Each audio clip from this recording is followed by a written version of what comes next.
Hi, ladies and gents. Today I'm going to have a look at one of Hitchcock's lesser known and earlier works from his British period in the 1930s. The film is entitled The 39 Steps. It's one of his early talkies from 1935. It's based on a novel written by John Buchan. It was originally set during the First World War and involved espionage activities in the First World War, but it's been updated to be in the 1930s, pre-World War II. The hero of the film is a gentleman played by Robert Donat, called Hannay, Richard Hannay, and he's a Canadian in England, and he stumbles upon a conspiracy.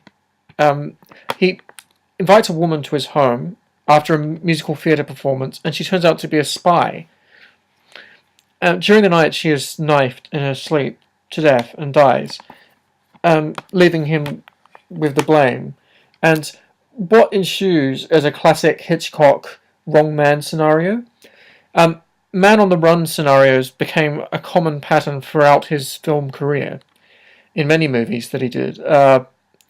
So you have To Catch a Thief, when Cary Grant's character is on the run from authorities and for a crime that he didn't commit. You have North by Northwest, which this film is kind of like a predecessor to.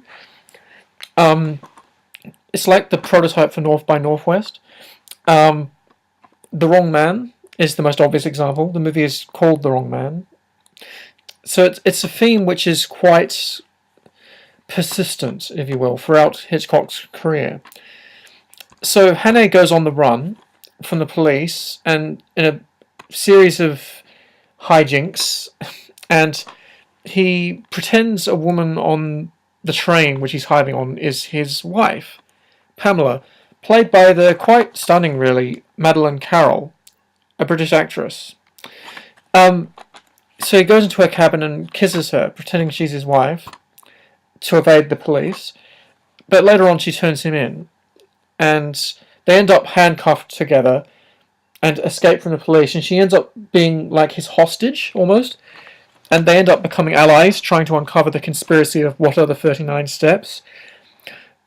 So basically almost all man-on-the-run movies, Born Identity, things like that, all come from this template, pretty much. Hitchcock excelled on man-on-the-run movies. And this is a really enjoyable work. I really enjoyed this one. It's amazing to see how old this film is, and yet some of the techniques in it are quite modern. Like, the direction is quite ahead of its time. There's an early helicopter scene. It involves an early version of the helicopter called an autogyro in one scene, aerial photography, and you see him being pursued by an autogyro. One effect which is kind of dated is the sped up footage. There's a few scenes in which he's being chased along the Scottish moorlands, Hannay, by the police, and it's kind of sped up, the footage, so it looks Benny Hillish, or kind of like something like Keystone Cops, or some Buster Keaton comedy or something. It's kind of dated, but you have to understand that every film is a product of its time, and for the time, this was quite a thrilling movie, with some interesting set pieces, including the chase along the moors, and the chase along the roof of a train carriage.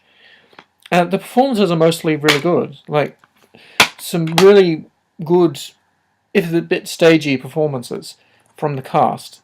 Donat and Carroll are both really good actors. They're photogenic. Carroll still holds up as a very pretty woman, even today. It's one of Hitchcock's early masterpieces, many people call it, and for good reason. I found this one very enjoyable. It's definitely worth checking out if you have interest in Hitchcock and want to see where his films came from, like what was the origin of them.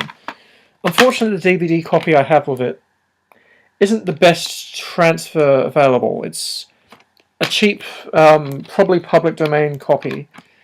It sounds a bit tinny at times. It's just the image quality isn't perfect, and yeah, there's no subtitles, so sometimes I had trouble making out the dialogue. I understand there's superior editions available. There's a Blu-ray, which I might have to look into, because this isn't the best quality on the market. So definitely check out the movie. But if you can find a better quality copy than the one I have on Avenue 1 DVD label, I'm not even sure if they're still in existence, this label.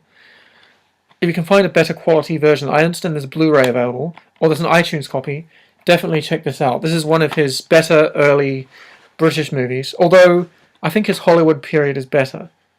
But still, do check this one out. Have a great day, everyone.